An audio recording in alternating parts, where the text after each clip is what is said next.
Reportéři televize Nova upozornili na internetovou stránku s pedofilním obsahem. Jeho tvůrci sdíleli fotografie dětí volně stažené z rodinných alb jiných uživatelů.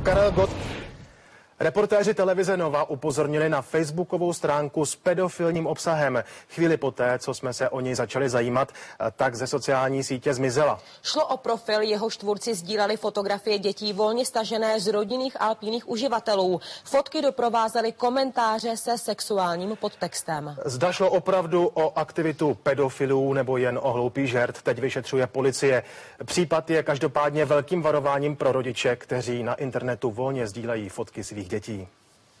Maminkovský pedoráj, profil plný fotek, jaké má většina rodin, tady ale měli sloužit úplně něčemu jinému než vzpomínkám. Davídek, 9 z 10 pedofilů říká ano. Autoři přitom nemuseli dělat nic jiného, než zapátrat v naprosto volně přístupných albech, kde se rodiče chlubí svými ratolestmi. Dokonalé a doporučuji shlédnout celý profil. Nádhera, vrchol dnešního večera. Na stránku nás upozornili diváci, my jsme kontaktovali horkou linku pro bezpečnější internet. Nebyli jsme zdaleka sami, podle komentářů přímo na stránce nahlásili problematický profil provozovateli sítě mnozí šokovaní uživatelé. Někteří dokonce šli osobně na policii.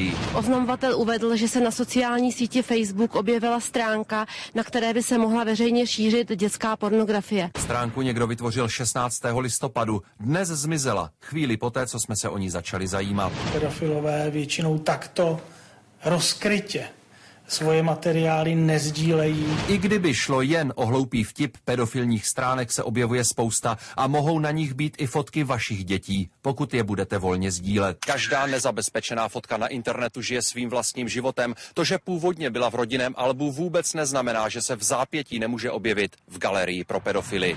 Především fotografie v dovolené v plavkách, malé miminko ve vaničce a podobné věci jsou právě v hledáčku pedofilů. Na Facebooku vůbec nemám žádný profil a ani nedávám fotky jako k dispozici na internet. Já pořád jedu prostě klasicky, fotky doma v albu, se přiznám. No, jedině přátelům určitě. Odstranit z internetu fotku, kterou jednou už někdo skopíruje, je prakticky nemožné. Jan Moláček, televize Nova.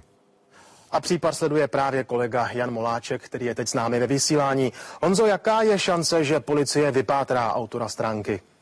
Dobrý večer, to samozřejmě záleží na tom, co o sobě ten autor prozradil. Na té stránce samotné prakticky nic, to jsme se samozřejmě dívali dřív, než z internetu zmizela. Mohl po sobě ale zanechat stopu pro nás neviditelnou, adresu počítače a další věci, které speciálně pro školení detektivové by odhalit mohli. Ale i když ho dopadnou, i když ho odsoudí, tak to ještě zdaleka neznamená, že ty stránky, respektive ty fotky z internetu zmizí. Už v tuto chvíli mohou být 1000krát skopírované, už v tuto chvíli si je mohou prohlížet pedofilové třeba na druhém konci světa. Opravdu jediná varianta, jediná možnost, kterou rodiče mají, je zkrátka a dobře fotky svých dětí, alespoň ne ty intimní, na internetu prostě nezdílet, anebo je sdílet způsobem, který zajistí, že se opravdu dostanou jen ke známým, kteří k nim mají mít přístup.